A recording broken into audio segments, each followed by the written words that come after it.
Assalamualaikum warahmatullahi wabarakatuh.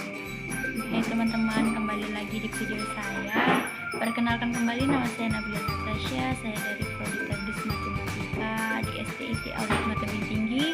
Saya semester 6. Pada video kali ini saya akan membahas tentang dimensi-dimensi filsafat ilmu.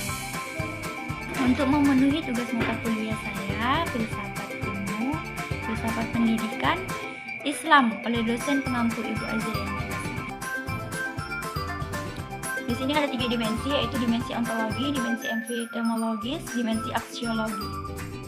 Yang A adalah dimensi ontologi. Menurut bahasa, ontologi adalah berasal dari bahasa Yunani, yaitu taonta, yang berarti yang berada, dan logos berarti ilmu. Jadi ontologi adalah ilmu tentang yang ada. Sedangkan menurut istilah, ontologi adalah ilmu yang membahas tentang hakikat yang ada, yang merupakan ultimate reality yang baik, yang berbentuk jasmani, konkret maupun rohani. Ontologi adalah teori atau ilmu tentang wujud, tentang hakikat yang ada.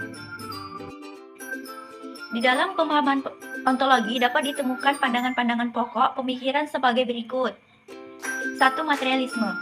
Materialisme, aliran materialisme ini menganggap bahwa sumber yang asal itu adalah materi, bukan rohani. Aliran pemikiran ini hanya dipelopori oleh bapak filsafat yaitu Thales. Dia berpendapat bahwa sumber asal adalah air karena pentingnya bagi kehidupan. Aliran ini sering juga disebut naturalisme. Menurutnya bahwa zat mati merupakan kenyataan dan satu-satunya fakta. Yang ada hanyalah materi atau alam, sedangkan jiwa atau ruh tidak berdiri sendiri. Tokoh aliran ini adalah Anaximenes. Dia berpendapat bahwa unsur asal itu adalah udara dengan alasan bahwa udara merupakan sumber dari segala kehidupan. Dari segi dimensinya, paham ini dikaitkan dengan teori atomis. Dualisme. Aliran dualisme berpendapat bahwa benda terdiri dari 2 macam hakikatnya sebagai asal sumbernya, yaitu hakikat materi dan hakikat rohani.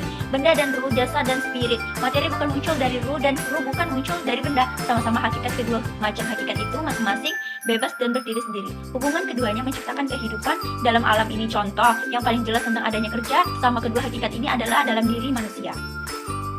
3. Pluralisme. Dalam Dictionary of Philosophy and Religion katakan sebagai paham yang menyatakan bahwa kenyataan alam ini tersusun dari banyak unsur, lebih dari 1 atau 2 entitas. Tiada kebenaran yang mutlak, yang berlaku umum, yang bersifat tetap, yang berdiri sendiri, lepas dari akal yang menentukan. 4. Agnostisisme. Aliran agnostisisme menganut paham bahwa manusia tidak mungkin mengetahui hakikat sesuatu di balik kenyataannya, sebab kemampuan manusia sangat terbatas dan tidak mungkin tahu apa hakikat sesuatu yang ada, baik oleh indranya maupun pikirannya. Aliran ini adalah paham pengingkaran atau penyangkal terhadap kemampuan manusia mengetahui hakikat benda baik materi maupun rohani. Aliran ini mirip dengan skeptisisme yang berpendapat bahwa manusia diragukan kemampuannya mengenai hakikat. B. Dimensi epistemologi merupakan cabang ilmu filsafat yang menyelidiki asal, sifat, metode, dan batasan pengetahuan manusia. Epistemologi juga disebut teori pengetahuan yang berasal dari kata Yunani episteme yang berarti pengetahuan yang benar, pengetahuan ilmiah, dan logos yang berarti teori. Epistemologi dapat didefinisikan sebagai cabang filsafat yang mempelajari asal mula atau sumber struktur, metode, dan sahnya pengetahuan. Pengetahuan yang diperoleh oleh manusia melalui akal, indera, dan lain-lain. Mempunyai metode tersendiri dalam teori pengetahuan, diantaranya ada 1. Metode induktif, yaitu suatu metode yang menyimpulkan pertanyaan hasil observasi disimpulkan dalam suatu pernyataan yang lebih umum. Yang kedua, metode deduktif ialah suatu metode yang menyimpulkan bahwa data-data empirik diolah lebih lanjut dalam suatu sistem pernyataan.